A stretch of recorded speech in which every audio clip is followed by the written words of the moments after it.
Bonjour. On cherche le micro, voilà.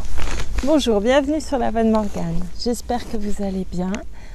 Je reprends tout de suite la lecture de Jane Eyre de Charlotte Brontë. J'ai commencé, j'avais oublié d'effacer de faire de la place, tout simplement. Donc je reprends le chapitre 24 tout de suite. Merci beaucoup pour votre écoute. Et je vous dis je vous dis à tout à l'heure. Voilà, après la lecture. Merci pour votre écoute. Chapitre 24. Tout en me levant et m'habillant, je réfléchissais à ce qui s'était passé et je me demandais si ce n'était pas un rêve. Je ne pouvais être sûre de la réalité avant d'avoir revu Mr. Rochester, avant de l'avoir entendu répéter ses paroles d'amour, ses promesses. Je me regardais dans la glace en me coiffant et ne me trouvais plus laide. Mon visage rayonnait d'espoir, mon teint était animé. On eût dit que mes yeux avaient contemplé la fontaine du bonheur et qu'ils avaient emprunté leur éclat à ces ondes étincelantes. Bien souvent, j'avais hésité à regarder mon maître, craignant de ne pas lui plaire. Mais j'avais à présent la certitude de pouvoir lever mon visage vers le sien sans que son expression refroidît son amour. Je pris dans mon tiroir une robe d'été très simple, mais fraîche, de couleur claire, et je la mis. Il me sembla que jamais je n'avais eu une robe aussi saillante. Il est vrai que jamais je n'en avais porté dans un tel état de bonheur. Lorsque je descendis en courant dans le vestibule, je ne fus pas surprise de voir qu'une radieuse matinée de juin avait succédé à la tempête de la nuit et de sentir par la porte vitrée ouverte le souffle d'une brise douce et parfumée. La nature ne pouvait qu'être en liesse alors que j'étais si heureuse. Une mendiante et son petit garçon, tous deux pâles et en haillons, montaient l'avenue. Je me précipitai vers eux et leur donnai tout ce qui se trouvait dans ma bourse, 3 ou 4 shillings peut-être. Bon ou mauvais, ils devaient partager mon allégresse. Les corneilles croassaient, d'autres oiseaux plus enjoués chantaient, mais rien n'était aussi joyeux, aussi mélodieux que mon cœur ravi. Je fus étonnée de voir Mrs. Fairfax regarder à la fenêtre d'un air triste et me dire avec gravité « Miss Eyre, voulez-vous venir déjeuner ?» Pendant le repas, elle fut silencieuse et froide, mais je ne pouvais pas encore la désabuser. Il fallait attendre que mon maître lui donnât des explications. Je mangeais ce que je pus et me hâtais de monter. Je rencontrai Adèle qui sortait de la salle d'études. « Où allez-vous? C'est l'heure de travailler. » Mr. Rochester m'a dit d'aller dans la nurserie. « Où est-il ?»« Là, dit-elle en désignant la pièce qu'elle venait de quitter. J'entrai et l'y trouvai debout. « Venez me dire bonjour, dit-il. » Je m'avançai toute heureuse. Je ne fus pas accueillie simplement par de banales paroles, par une poignée de main. Il me prit dans ses bras et me donna un baiser. Je trouvais tout naturel et cela me semblait bien doux d'être ainsi aimée, caressée par lui. « Vous avez l'air épanouie, Jane. Vous êtes souriante et jolie, dit-il. « Oui, vraiment jolie. Est-ce là mon pâle petit elfe? Est-ce là mon grain de moutarde? Cette petite fille au visage radieux, aux joues pleines de fossettes, aux lèvres roses, aux cheveux satinés de couleur noisette, aux yeux bruns rayonnants? J'avais les yeux verts, lecteur, mais il faut excuser cette erreur, je suppose qu'ils avaient changé de couleur pour lui. C'est Jane Eyre, monsieur. Qui sera bientôt Jane Rochester, ajouta-t-il. Dans 4 semaines, pas un jour de plus, Jeannette. Entendez-vous? J'entendais, mais ne pouvais le concevoir. Cela me donnait le vertige. Le sentiment que j'éprouvais à cette déclaration avait quelque chose de trop violent pour être de la joie. C'était comme un choc qui me laissait tout étourdi. C'était, je le crois, presque de l'effroi. Vous avez rougi et vous voilà toute pâle à présent, Jeannette. Pourquoi donc? C'est que vous m'avez donné un nouveau nom, Jane Rochester, et cela me paraît si étrange. Oui, Mrs. Rochester, dit-il, la jeune Mrs. Rochester, la femme-enfant de Fairfax Rochester. Cela ne pourra jamais être, monsieur, ce nom n'a pas la résonance d'une réalité. Les êtres humains ne jouissent jamais d'un bonheur complet en ce monde. Je ne suis pas née pour un destin différent de celui de mes semblables. Imaginez qu'un pareil sort méchois ne peut être qu'un conte de fées, un rêve que l'on fait en étant éveillé. que je puis et veux réaliser. Je vais commencer dès aujourd'hui. Ce matin, j'ai écrit à mon banquier à Londres de m'envoyer certains bijoux de famille qu'il a en garde et qui sont l'apanage des dames de Thornfield. Dans 1 ou 2 jours, j'espère pouvoir les répandre sur vos genoux, car je veux que vous ayez tous les privilèges, toutes les attentions que j'accorderai à la fille d'un père si j'en épousais une. Ah, monsieur, peu importe les bijoux, j'aime mieux qu'il n'en soit pas parlé. Des bijoux pour Jane Eyre, cela paraît peu naturel et étrange. Je préférerais n'en pas avoir. Je mettrai moi-même le collier de diamants autour de votre cou et le diadème sur votre front qui en est digne, car la nature, du moins, a mis sur ce front son cachet de noblesse. J'attacherai les bracelets à ses minces poignets, je chargerai de bagues ses doigts de fée. Non, non, monsieur, ne pensez plus à cela, parlez-moi d'autre chose et sur un autre ton. Ne vous adressez pas à moi comme si j'étais belle. Je suis une institutrice sans beauté, une vraie quakeresse. Vous êtes belle à mes yeux, d'une beauté délicate, vaporeuse, telle que mon cœur la désire. Vous voulez dire frêle et insignifiante. Vous rêvez, monsieur, ou vous raillez. Pour l'amour de Dieu, ne soyez pas ironique. J'obligerai le monde à reconnaître votre beauté, continua-t-il, tandis que je devenais réellement mal à l'aise devant le ton qu'il avait pris, car je sentais qu'il s'abusait, ou tentait de m'abuser. Je parerai ma Jane de satin de dentelle. Elle aura des roses dans les cheveux et je couvrirai d'un voile sans prix cette tête bien-aimée.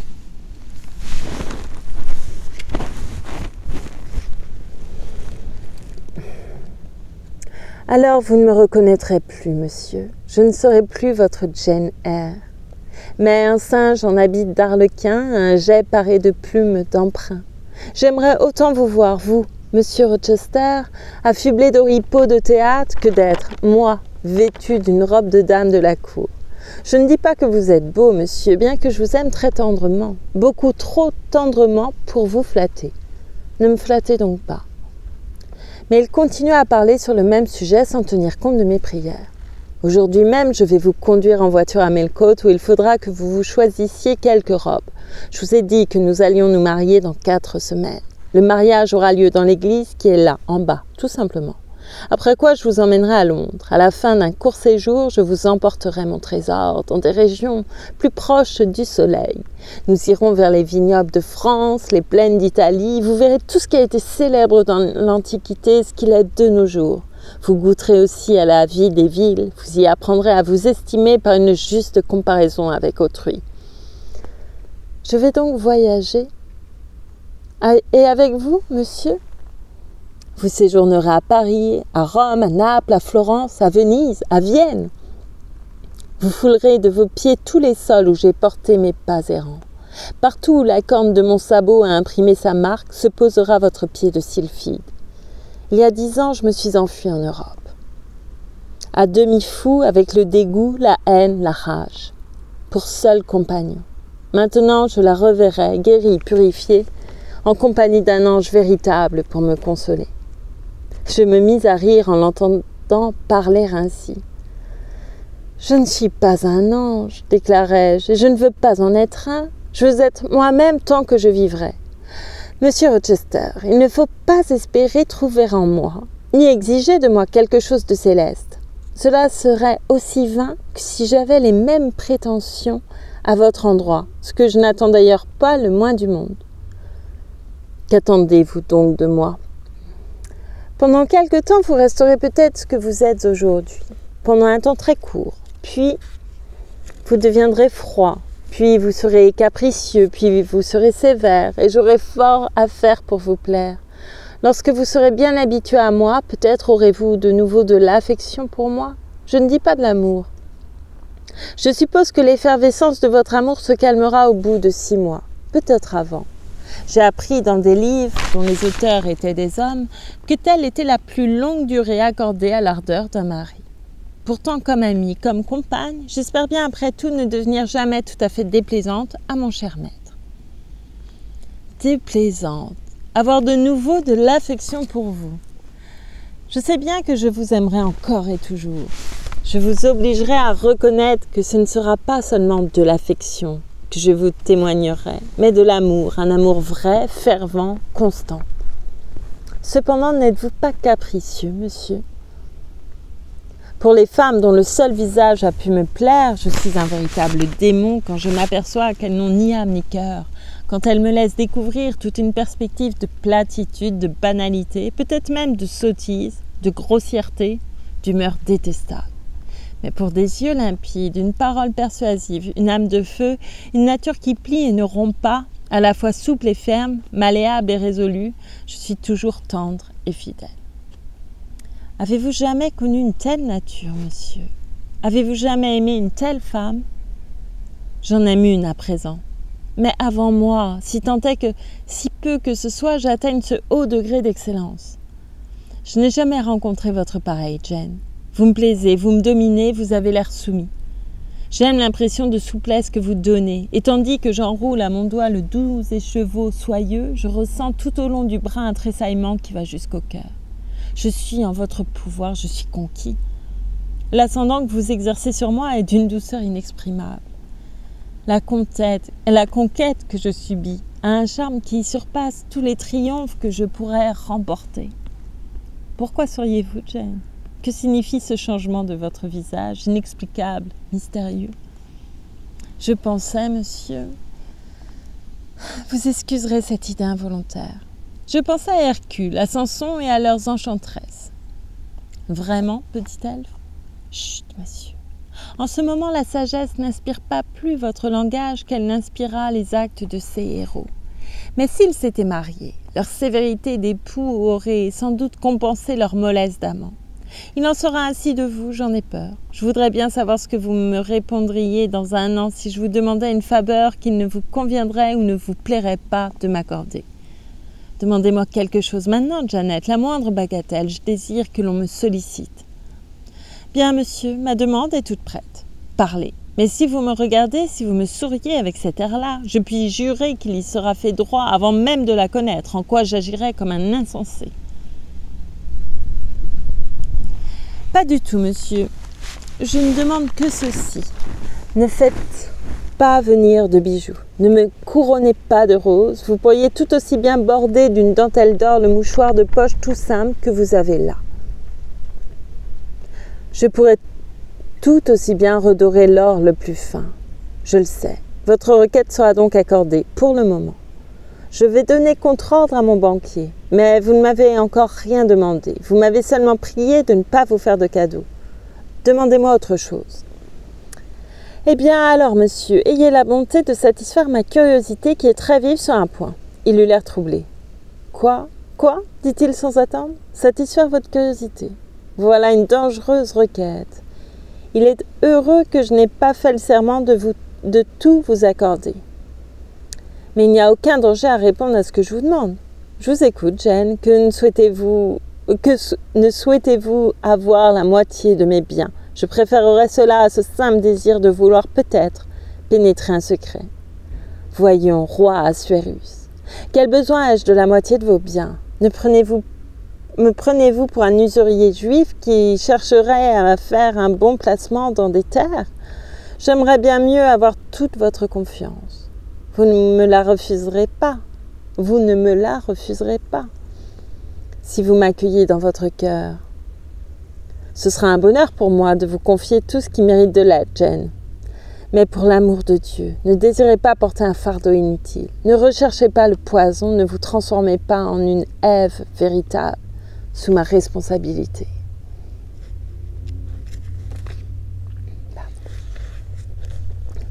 Pourquoi donc, monsieur? Vous me disiez à l'instant combien il vous plaît d'être conquis, comme il vous est agréable de vous laisser persuader. Ne croyez-vous pas que je ferais bien de profiter de cet aveu en me mettant à vous cajoler, à vous supplier, voire à pleurer, à bouder si c'est nécessaire, simplement pour éprouver mon pouvoir? Je vous mets au défi de tenter une telle expérience. Gagnez du terrain, soyez indiscrète et le jeu prendra fin. Vraiment, monsieur, vous vous rendez bien vite, comme vous avez l'air sévère à présent. Vos sourcils sont devenus de l'épaisseur de mon doigt et votre front ressemble à ce que j'ai vu qualifier dans un étonnant poème un amoncellement de nuages d'orage couleur de plomb. Je suppose que vous aurez cet air-là quand vous serez marié, monsieur.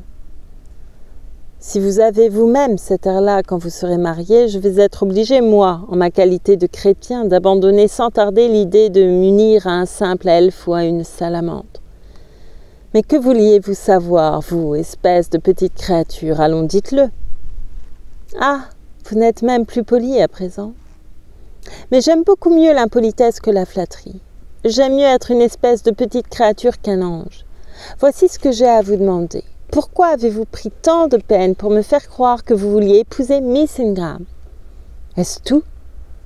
Dieu merci, ce n'est que cela. Il cessa alors de froncer ses noirs sourcils, me regarda en souriant, caressa mes cheveux comme s'il était heureux de voir un danger écarté. Je crois que je puis en faire l'aveu, reprit-il, quand bien même vous en éprouveriez un peu d'indignation. J'ai vu comme votre âme peut s'enflammer, Jane, quand vous êtes indignée. Vous étiez toute brûlante d'ardeur hier soir dans la fraîcheur du clair de lune lorsque vous vous êtes révoltée contre le destin, vous proclamant de même rang que moi. Janet, c'est vous, soit dit en passant, qui me l'avez déclaré. C'est moi, bien entendu, mais venons-en à Miss Ingram, je vous prie, monsieur. Eh bien, j'ai feint de courtiser Miss Ingram parce que je voulais vous rendre aussi follement amoureuse de moi que je l'étais de vous, et je savais que la jalousie était le meilleur recours pour y parvenir.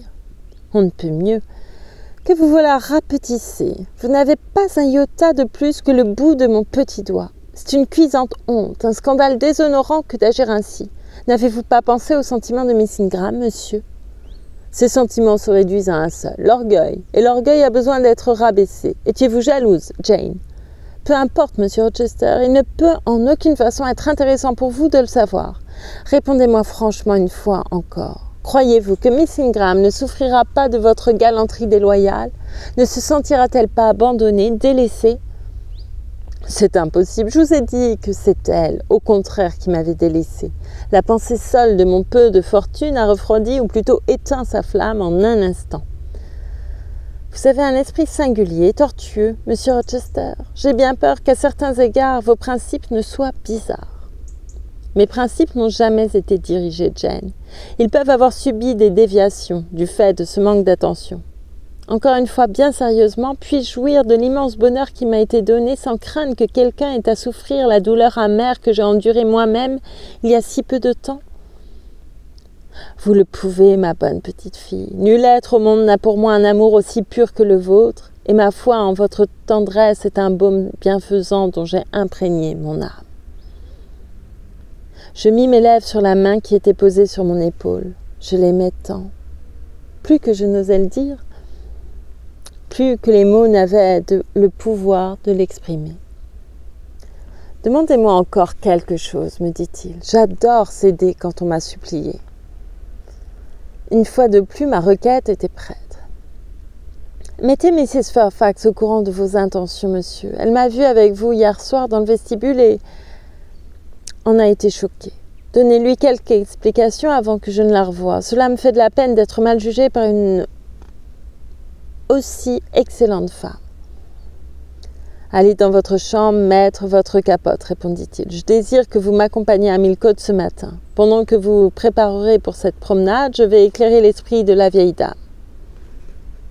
Pense-t-elle, Janet, que vous avez sans regret sacrifié le monde à l'amour? Elle a dû croire que j'avais oublié votre rang et la place que j'occupe. Votre place, votre place. Votre place est dans mon cœur et vous mettrez le pied sur le cou de ceux qui, dans le présent comme dans l'avenir, voudraient vous insulter. Allez vite. Je fus bientôt habillée, et dès que j'entendis Mr. Rochester sortir du petit salon de Mrs. Fairfax, je me hâtai d'y descendre. La vieille dame venait de lire un passage de l'Écriture, la leçon du jour, ainsi qu'elle le faisait chaque matin. Sa Bible était ouverte devant elle, avec ses lunettes posées dessus. Elle semblait avoir oublié sa lecture qui avait été interrompue par la communication de Mr. Rochester. Ses yeux, fixés sur le mur nu qui lui faisait face, exprimaient la surprise d'un esprit tranquille troublé par d'extraordinaires nouvelles. En me voyant, elle se ressaisit et fit une sorte d'effort pour sourire et formuler quelques paroles de félicitation.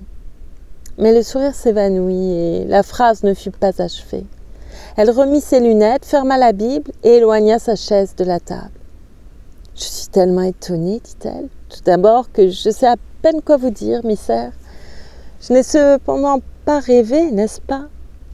Il m'arrive parfois de m'endormir à demi lorsque je suis assise toute seule et de m'imaginer des choses qui n'ont jamais existé. Plus d'une fois, lorsque j'étais ainsi assoupie, j'ai cru que mon cher mari, mort depuis 15 ans, était venu s'asseoir auprès de moi, m'appelait par mon nom, Alice, selon son habitude. Voyons, pouvez-vous me dire s'il est bien vrai que Mr. Rochester vous a demandé de l'épouser? Ne vous moquez pas de moi, mais j'ai réellement cru qu'il était venu ici il y a 5 minutes et qu'il m'avait dit que dans un mois vous seriez sa femme. Il m'a dit la même chose, répondis-je. Vraiment? L'avez-vous cru? Avez-vous accepté? Oui. Elle me regarda avec stupéfaction. Je n'aurais jamais cru cela possible. C'est un homme fier. Tous les Rochester ont été fiers et son père, tout au moins, aimait l'argent. Lui-même n'a jamais passé pour prodigue. A-t-il l'intention de vous épouser? Il me l'a dit. Elle jeta sur toute ma personne un regard investigateur, et je lus dans ses yeux qu'elle n'y avait trouvé aucun charme assez puissant pour résoudre cette énigme. Cela me dépasse, continua-t-elle. Mais ce doit être vrai, puisque vous le dites. Qu'en adviendra-t-il? Je ne puis le dire, je n'en sais vraiment rien. En l'occurrence, une équivalence de situation et de fortune est souhaitable. Puis il y a 20 ans de différence d'âge entre vous. Il pourrait presque être votre père. Non, en vérité, Mrs. Fairfax, m'exclamai-je piqué au vif. Il n'a pas du tout l'air d'être mon père. Aucun de ceux qui nous ont vus ensemble ne supposerait cela un seul instant. Mr. Rochester paraît aussi jeune que bien des hommes de 25 ans. Est-ce vraiment par amour qu'il va vous épouser? Demanda-t-elle. Je fus si blessée par sa froideur et son scepticisme que les larmes me vinrent aux yeux. Je regrette de vous faire de la peine, poursuivit la veuve. Mais vous êtes si jeune, vous connaissez si peu les hommes, que je voulais vous mettre en garde. Un vieux proverbe dit que tout ce qui brille n'est pas d'or. Et dans le cas présent, je crains beaucoup que l'avenir ne nous réserve quelque chose de bien différent de ce que vous et moi nous espérons. Pourquoi? Suis-je un monstre, dis-je? Est-il impossible que Mr. Rochester éprouve pour moi une affection sincère? Non, vous êtes très bien. Vous avez beaucoup gagné depuis quelque temps et Mr. Rochester, sans doute, vous aime beaucoup. J'ai toujours remarqué qu'il avait une sorte de prédilection pour vous. Quelquefois même, par égard pour vous, j'ai été un peu inquiète de cette préférence sensible et j'aurais désiré vous mettre sur vos gardes, mais je n'ai même pas voulu suggérer la possibilité du mal. Je savais qu'une telle idée vous froisserait, vous offenserait peut-être. Vous étiez si discrète, si foncièrement modeste et sensée que j'ai espéré que l'on pouvait vous faire crédit pour assurer vous-même votre sauvegarde.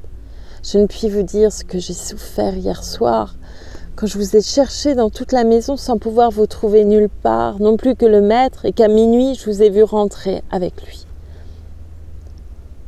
Enfin, peu importe tout cela maintenant, interrompis-je avec impatience. Il suffit que tout ait été correct. J'espère que tout sera correct en fin de compte, dit-elle. Mais croyez-moi, vous ne sauriez être trop prudente. Mettez Mr. Rochester à l'épreuve, tenez-le à distance, défiez-vous de vous-même aussi bien que de lui. Les gentlemen de son rang n'ont pas l'habitude d'épouser l'institutrice. Je commençais vraiment à perdre patience. Heureusement, Adèle entra en courant. « Permettez-moi d'aller aussi à Millcote, s'écria-t-elle. Mr. Rochester ne veut pas, bien qu'il y ait beaucoup de place dans la nouvelle voiture. Suppliez-le de me le permettre d'y aller, mademoiselle. »« Je vais le faire, Adèle. » Je sortis en hâte avec elle, contente de quitter ma sombre admonitrice. La voiture était prête. On la menait devant la maison et mon maître faisait les 100 pas sur la terrasse, tandis que Pilote le suivait dans ses allées et venues. « Adèle peut bien nous accompagner, n'est-ce pas, monsieur ?» Je lui ai dit que non. Je ne veux pas de marmot, je ne veux que vous. Permettez-lui de nous accompagner. Monsieur Rochester, je vous en prie, cela vaudrait mieux. Non, elle nous gênera. Son regard, sa voix étaient tout à fait péremptoires. J'étais encore sous le coup des avertissements et des doutes de Mrs. Fairfax qui m'avaient glacée, déprimée. Mon espoir me semblait irréel et incertain. Je perdis à demi le sentiment de mon pouvoir sur mon maître. J'allais lui obéir machinalement sans plus insister, mais en m'aidant à monter dans la voiture, il me regarda. « Qu'avez-vous » demanda-t-il. « Tout le soleil a disparu de votre visage. Tenez-vous vraiment à emmener la petite? Cela vous contrariera-t-il si je la laisse ici? J'aimerais bien mieux qu'elle vînt, monsieur. Alors, cours chercher ta capote et reviens avec la rapidité de l'éclair. Elle lui obéit avec toute la célérité dont elle était capable. Après tout, qu'importe la contrainte d'une matinée, dit-il, alors que d'ici peu je pourrais prétendre à vous avoir à moi, vous, vos pensées, votre conversation, votre compagnie, pour toute la vie. Lorsqu'Adèle fut montée dans la voiture, elle s'empressa de m'embrasser pour m'exprimer sa reconnaissance d'être intervenue en sa faveur. Mais Mr. Rochester la relégua aussitôt près de lui, dans le coin opposé. Elle regarda alors à la dérobée du côté où j'étais assise. Elle se sentait prisonnière auprès d'un voisin aussi sévère et, le voyant de mauvaise humeur, n'osait pas s'adresser à lui, même à voix basse, pour faire quelques remarques ou poser des questions.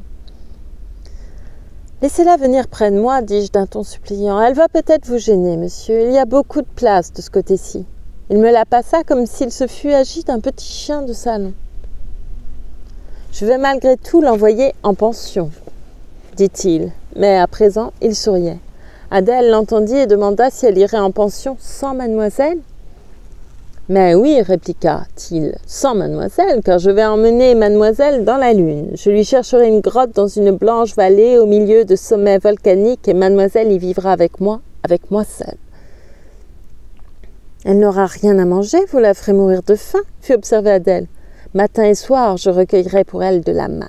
Les plaines, les pentes des collines de la lune en sont blanches, Adèle. Elle aura besoin de se chauffer, comment fera-t-elle du feu?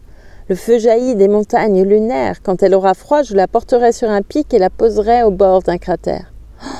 Oh, qu'elle y sera mal, peu confortable. Ses habits vont s'user, comment pourra-t-elle en avoir de neufs? » Mr. Rochester fit mine d'être embarrassé. « fit-il, que ferais-tu, toi, Adèle? Creuse-toi la tête pour trouver un moyen. Que dirais-tu d'un nuage blanc ou rose pour une robe? Il sera en outre facile de se tailler une assez jolie écharpe dans un arc-en-ciel. »« Elle est beaucoup mieux comme elle est, » conclut Adèle après avoir réfléchi pendant quelques instants. « D'ailleurs, elle se lasserait de vivre rien qu'avec vous dans la lune. Si j'étais à la place de mademoiselle, je ne consentirais jamais à y aller avec vous. » Elle y a consenti et m'a donné sa parole. « Mais vous ne pouvez pas l'y conduire. Il n'y a pas de route pour aller dans la lune. Il n'y a que l'air et ni vous ni elle ne pouvez voler. » Adèle, regarde ce champ. Nous avions à ce moment dépassé les grilles de Thornfield, roulant vite et légèrement sur la bonne route de Millcote dont toute poussière avait été abattue par l'orage. Aussi les haies basses, les arbres majestueux qui la bordaient de part et d'autre, faisaient-ils resplendir leur vert feuillage rafraîchi par la pluie. Il y a une quinzaine de jours, Adèle, le soir où tu m'as aidé à faire les foins dans les prairies du verger, je me promenais dans ce champ-là. Il était assez tard et j'étais fatiguée d'avoir ratissé des andins. Je m'assis donc sur un échalier pour m'y reposer. Là, prenant un carnet et un crayon, je me mis à écrire sur un malheur qui m'était arrivé autrefois et sur le désir que j'avais de voir revenir des jours meilleurs. J'écrivais très vite, bien que la lumière du jour diminuât sur ma page, lorsque quelque chose s'avança dans le sentier et s'arrêta à 2 mètres de moi. C'était une petite créature qui portait sur la tête un voile tissé de fils de la Vierge. Je lui fis signe d'approcher. Elle se trouva bientôt à la hauteur de mon genou. Sans nous parler, je lus dans ses yeux, elle lut dans les miens. Voici les révélations de ce muet entretien. « Je suis une fée, me dit-elle, venue du pays des elfes. Ma mission est de vous apporter le bonheur. Venez avec moi, hors de ce monde, dans un lieu solitaire, dans la lune, par exemple. » Et elle inclina sa tête vers la corne de la lune qui se levait sur la colline de Hay. Elle me parla de la grotte d'Albâtre et du Val d'Argent où nous pourrions vivre. Je lui dis que j'irais bien volontiers, mais elle lui rappelait, comme tu viens de le faire, que je n'avais pas d'aile pour voler. « Oh, répliqua la fée, qu'à cela ne tienne, voici un talisman qui fera s'évanouir toutes les difficultés. » Et elle me tendit un bel anneau d'or. « Mettez-le, dit-elle, au 4e doigt de ma main gauche et je serai à vous, vous serez à moi. Nous quitterons la terre et ferons notre paradis là-haut, ajouta-t-elle en faisant un nouveau signe de tête vers la lune. L'anneau, Adèle, est dans la poche de mon pantalon, sous la forme d'un souverain, mais je me propose de le faire redevenir anneau. En quoi cela concerne-t-il mademoiselle? Je me moque de la fée, vous avez dit que c'était mademoiselle que vous vouliez emmener dans la lune. Mademoiselle est une fée, murmura-t-il mystérieusement. Sur ce, je dis à Adèle de ne pas attacher d'importance à ce patinage. Elle, de son côté, fit preuve d'un fond de scepticisme bien français en traitant Mr. Rochester de vrai menteur et en l'assurant qu'elle ne prenait aucun de ses contes de fées au sérieux et que, du reste, il n'y avait pas de fées. Et quand même il y en avait, elle était bien sûre qu'elle ne lui apparaîtrait jamais, ni ne lui donnerait des bagues, ni ne lui offrirait de vivre avec lui dans la lune. L'heure passée à Millcote me fut assez pénible.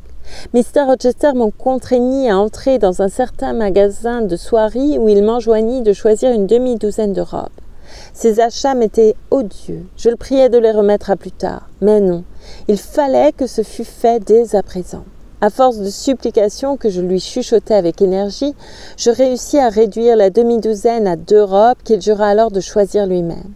Je le regardais avec anxiété parcourir des yeux le somptueux étalage. Son choix se fixa sur une soie splendide d'une teinte améthyste des plus brillantes et sur un magnifique satin rose. Je lui murmurai à nouveau qu'il ferait aussi bien de m'acheter tout de suite un tissu d'or pour la robe et un tissu d'argent pour la capote, que je n'oserais jamais porter ce qu'il avait choisi.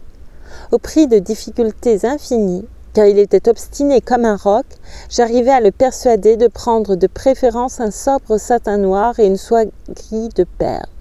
Cela pouvait passer pour cette fois, mais il tenait à me voir étinceler comme un parterre.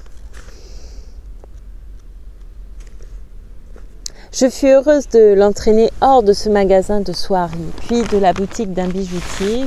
Plus il me comblait, plus je rougissais, me sentant gênée et humiliée. Lorsque fiévreuse et lasse, je m'assis de nouveau dans la voiture, je me souvins que, dans la précipitation de ces événements sombres ou merveilleux, j'avais complètement oublié la lettre de mon oncle John R. à Mrs. Reed. Son intention de m'adopter et de faire de moi son héritière.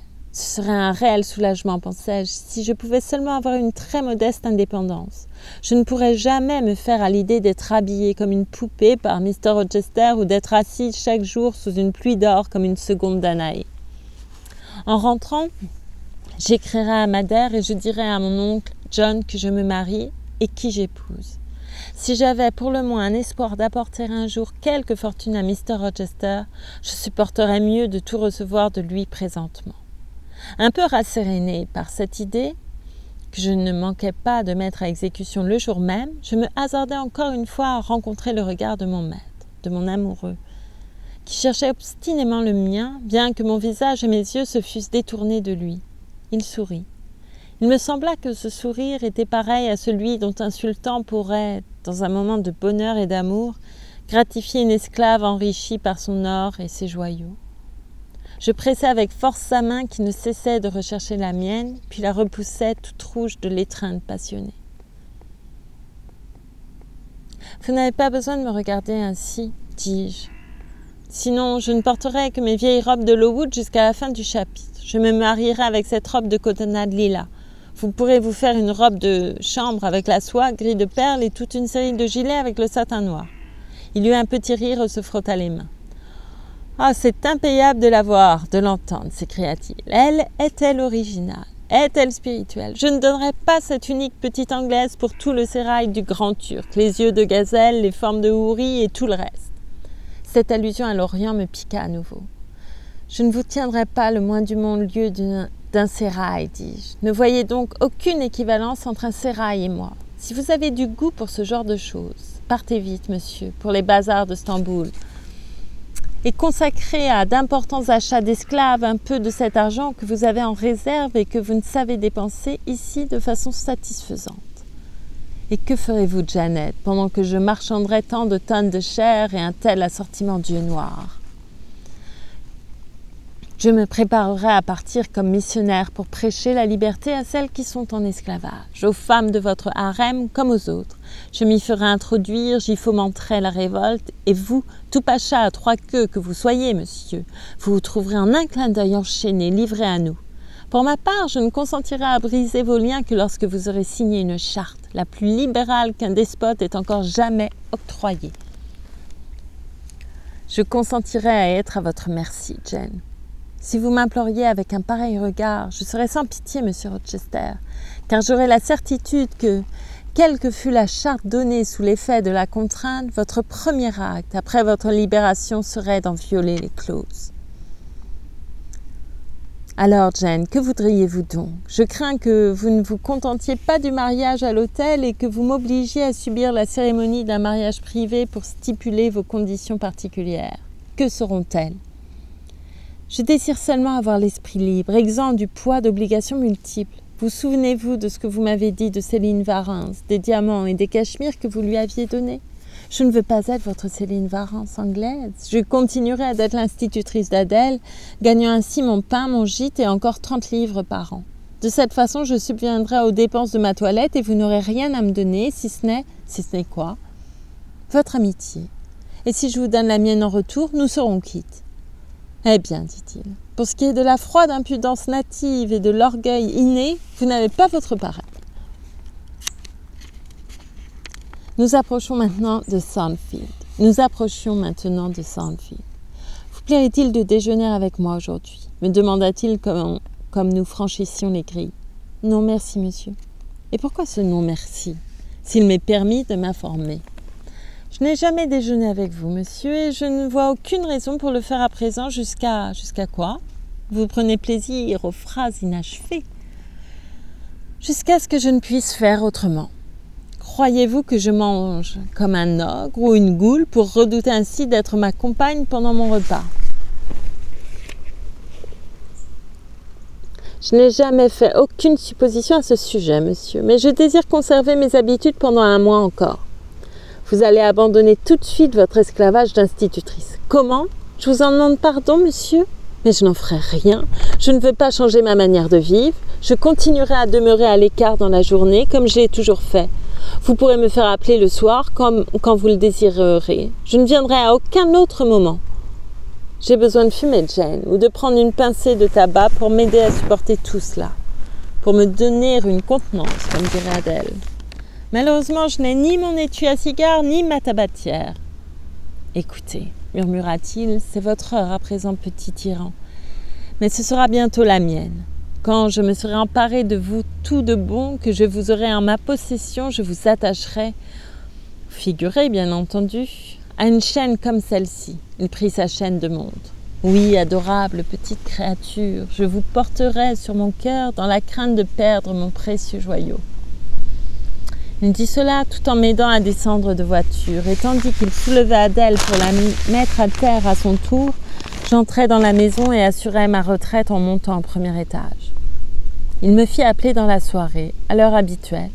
Je lui avais préparé une occupation, résolue que j'étais à ne pas passer tout notre temps en une causerie en tête-à-tête. Je m'étais souvenu qu'il avait une belle voix. Je savais qu'il aimait chanter, comme d'ailleurs tous les bons chanteurs. Je ne chantais pas moi-même et, selon lui, juge difficile, je n'étais pas musicienne. Mais je prenais beaucoup de plaisir à entendre une bonne exécution. À peine le crépuscule, cette heure merveilleuse, irréelle, eut-il commencé à abaisser sa bannière bleue et étoilée au-dessus de la fenêtre, que je me levai, ouvris le piano et suppliai mon maître, pour l'amour du ciel, de me chanter quelque chose. Il me dit que j'étais une capricieuse magicienne, qu'il aimerait mieux chanter à un autre moment. Mais j'affirmai qu'aucun moment ne serait plus favorable.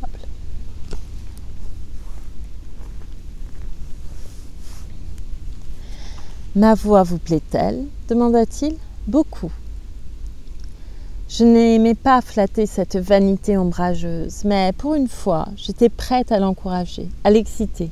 Elle allait servir à mes fins. « Alors, Jane, vous allez m'accompagner ?»« Très bien, monsieur, je vais essayer. » J'essayai en effet, mais je fus bientôt enlevée du tabouret et traitée de petite maladroite. M'ayant ainsi repoussée sans cérémonie, ce que j'avais précisément désiré, il prit ma place et se mit à s'accompagner lui-même, car il jouait aussi bien qu'il chantait. Je me retirai dans l'embrasure de la fenêtre et, tandis que j'étais assise, regardant les arbres immobiles, la pelouse sombre, il chanta de sa voix pleine et mélodieuse sur une douce musique les paroles que voici. L'amour le plus vrai, dont dans sa profondeur un cœur fut jamais embrasé, d'un mouvement impétueux propulsait dans mes veines le flux de la vie. Sa venue chaque jour était mon seul espoir, son départ ma peine. Tout ce qui pouvait retarder ses pas glaçait mon sang dans chaque veine. J'avais rêvé de cet indicible bonheur, être aimé comme j'aimais. Avec une aveugle impatience, sa poursuite hantait mes songes. Mais l'espace qui s'étendait entre nous, sans nul chemin, était aussi immense, plein de périls que l'océan furieux dont l'écume blanchit les vertes vagues, si redoutable que les sentiers des bois et les lieux solitaires hantés des voleurs. Car entre nos âmes se trouvaient dressés la force, la loi, le malheur, la vengeance. Je bravais les dangers, méprisais les résistances. Des mauvais présages, je me ris, impétueux. Je fis front aux menaces, aux tourments, aux avertissements. Rapide comme la lumière surgit mon arc-en-ciel. Ainsi qu'en un rêve, je m'élançais dans les airs. Devant mes yeux pleins de gloire, était apparu cet enfant de la pluie et du soleil. Sur les nuages sombres de la douleur, cette clarté brille toujours, joie douce et solennelle. Qu'importe si, nombreuse et terrible, tout près de moi s'amoncellent les malheurs. En ce doux instant j'oublie que tout ce que j'ai renversé sur mon passage peut d'une aile puissante et rapide venir exercer une dure vengeance. La haine orgueilleuse peut m'abattre, la loi peut dresser ses obstacles, la force qui broie le front irrité me vouer une éternelle inimitié. Celle que j'aime, avec une noble confiance, a placé sa petite main dans la mienne et m'a juré que de l'hymen, les liens sacrés uniraient nos âmes. Mon amour a juré, un baiser a consacré ce serment, de vivre et mourir avec moi. Je possède enfin ce bonheur infini, être aimé comme j'aime. Il se leva et vint vers moi. Son visage était brûlant d'ardeur, ses grands yeux de faucon étincelaient, tous ses traits exprimaient une tendresse passionnée. Je me sentis faiblir un instant, mais me ressaisis aussitôt. Je voulais éviter les scènes attendrissantes, les démonstrations audacieuses dont le péril me menaçait également. Il fallait préparer une arme pour ma défense. J'aiguisais ma langue. Quand il fut près de moi, je lui demandai d'un ton assez âpre qui il allait épouser maintenant. C'était une étrange question que lui posait sa Jane bien-aimée. En vérité, je la trouvais bien naturelle et nécessaire. Il avait parlé de sa future femme mourant avec lui. Qu'entendait-il par une idée aussi païenne? Je n'avais nullement l'intention de mourir avec lui, il pouvait en être certain. Oh, tout ce qu'il désirait, tout ce qu'il implorait du ciel, c'était que je vive avec lui. La mort n'était pas faite pour un être tel que moi. Mais si, j'avais aussi bien le droit de mourir que lui, quand mon heure serait venue. Mais j'attendrais le moment, je ne le devancerais pas par une sutie. Consentirais-je à lui pardonner cette idée égoïste et à confirmer mon pardon par un baiser de réconciliation? Non, je le prierais de bien vouloir m'excuser. Cruelle petite créature, lança-t-il, ajoutant que toute autre femme se serait laissée attendrir jusqu'à la moelle en s'entendant ainsi célébrer par le murmure de semblables strophes. Je lui déclarai que j'étais naturellement dure comme le silex, qu'il aurait souvent l'occasion de s'en apercevoir et que, d'ailleurs, durant les 4 semaines qui allaient suivre, j'étais résolue à lui montrer diverses aspérités de mon caractère. Ainsi saurait-il vraiment quelle sorte de marché il avait conclu, alors qu'il était encore temps de l'annuler. Accepterais-je de me taire ou de parler raisonnablement? Je me tairais s'il le désirait. Quant à parler raisonnablement, je me flattais de ne pas faire autre chose en ce moment. Il s'irritait, poussait des poids méprisants. Très bien, pensais-je, vous pouvez rager, vous agiter tant qu'il vous plaira. Je suis persuadée que c'est la meilleure méthode à employer avec vous. Je vous aime plus que je ne puis le dire, mais je ne veux pas me laisser aller à un pathétisme sentimental. Avec mes mordantes réparties, je vous retiendrai vous aussi au bord du gouffre et grâce à leurs pointes acérées, je maintiendrai entre nous une distance on ne peut plus favorable à notre commune félicité. Je fis si bien qu'il finit par être tout à fait furieux. Aussi, lorsqu'il se fut retiré, en colère, à l'autre extrémité de la pièce, je me levai, lui dis tout naturellement avec mon respect habituel « Je vous souhaite une bonne nuit, monsieur », sortis à la dérobée par la porte de côté et m'éloignai. Ayant adopté ce système, je m'y tins pendant toute la période d'épreuve, avec le meilleur succès. Sans doute cela entretenait-il son humeur maussade et bourrue, mais dans l'ensemble, je pus me rendre compte que c'était pour lui une excellente diversion et qu'une soumission d'agneau, une sensibilité de tourterelle, tout en encourageant son despotisme, eussent moins satisfait son jugement, son bon sens et même moins convenu à ses goûts. En présence d'autres personnes, j'étais, comme auparavant, pleine de déférence et de calme. Toute autre ligne de conduite eût été déplacée. Ce n'est que dans les entretiens du soir que je lui résistais et l'affligeais ainsi. Il continua à me faire appeler ponctuellement dès que l'horloge sonnait 7 heures. Mais à présent, lorsque je paraissais devant lui, les douces expressions « mon amour »,« ma chérie » ne lui venaient plus aux lèvres. Les meilleurs mots réservés à mon service étaient « provocante marionnette »,« elfe malicieux, lutin »,« rejeton de fée substitué à un enfant dans son berceau », etc. Les grimaces avaient remplacé les caresses, il ne me pressait plus la main mais me pinçait le bras, il ne me donnait plus un baiser sur la joue mais me tirait vigoureusement l'oreille. C'était très bien ainsi. Pour le moment, je préférais nettement ces acerbes faveurs à quelque chose de plus tendre. Mrs. Fairfax, je le voyais, m'approuvait. Elle cessa d'être inquiète à mon sujet, ainsi étais-je certaine de bien agir. Pendant ce temps, Mr. Rochester affirmait que je le faisais dépérir, qu'il n'avait plus que la peau et les os, et me menaçait d'une terrible vengeance, dans un avenir tout proche pour ma présence conduite. Je riais sous cape de ces menaces. Présente conduite. J'arrive à vous tenir raisonnablement en échec maintenant, songeais-je. Je ne doute pas de pouvoir en faire autant par la suite. Si un moyen perd sa vertu, il faudra en imaginer un autre. Cependant, malgré tout, ma tâche n'était pas facile. Souvent, il m'eût été plus agréable de lui plaire que de l'exaspérer.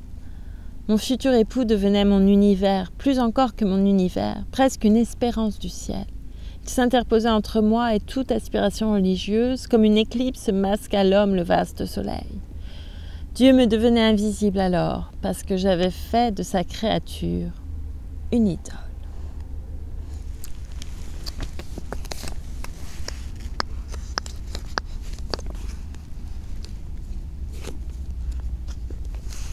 Non, non, non.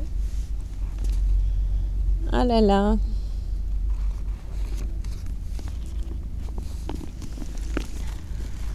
Bon, on verra bien comment ça continue.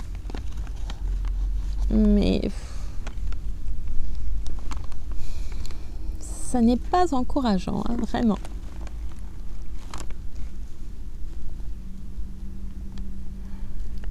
Ah là là, la possession, tout ça, la jalousie, ouf, je suis dans des... Là, je suis obligée de naviguer dans des zones que je n'aime pas du tout. Mais c'est pas grave, en même temps, je prends un réel plaisir à la lecture. Voilà. J'espère que ça vous a plu. J'espère qu'il n'y a pas eu trop de vent. Il y a beaucoup de vent et je ne sais pas, après une mauvaise expérience, là, je m'inquiète plus que d'habitude du vent. Même si j'avoue que le son n'est pas toujours extraordinaire. Ce n'est pas très intéressant tout ce que je dis. Je suis un peu fatiguée encore, mais tout va bien. Ou à peu près. Oui. Je vous remercie beaucoup. Faites bien attention à vous. Et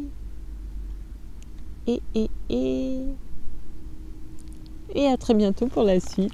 Voilà. Prenez soin de vous. Merci encore. Hop. Et je me déplace. Attention au bruit.